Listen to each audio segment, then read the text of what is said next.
Hi అండి, welcome to my healthy cooking. ఈ రోజు మన హెల్దీ కుకింగ్ లో శివాంశ లంచ్ అండ్ బ్రేక్ఫాస్ట్ ఏంటో చూసేద్దాం. బ్రేక్ఫాస్ట్ అయితే సజ్జలతో masala dosa, healthy and tasty. Lunch కోసం అయితే మిల్ మేకర్ రైస్ అండి. కొత్తగా ట్రై చేశాను, టేస్ట్ మాత్రం అదుర్స్. చాలా సింపుల్.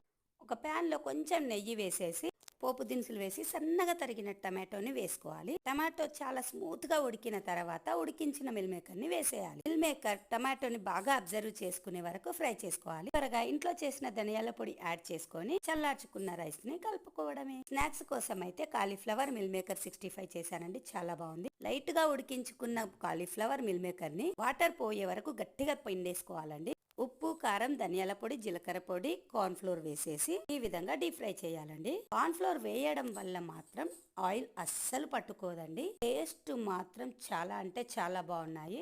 లంచ్ అండ్ స్నాక్స్ అయితే కంప్లీట్. మా శివాంశికి ఇవాళ ఒక స్మాల్ డౌట్ వచ్చింది. కర్డ్ రైస్ లో పొమగ్రనేటే ఎందుకు వేసుకోవాలి, గ్రేప్స్ ఎందుకు వేసుకోకూడదని కావాలని కర్డ్ రైస్ లో గ్రేప్స్ వేసుకొని వెళ్ళాడు. చాలా బాగున్నాయని ఇష్టంగా తిన్నాడు. మరి నా వీడియో నచ్చితే మాత్రం ప్లీజ్ లైక్ అండ్ సబ్స్క్రైబ్.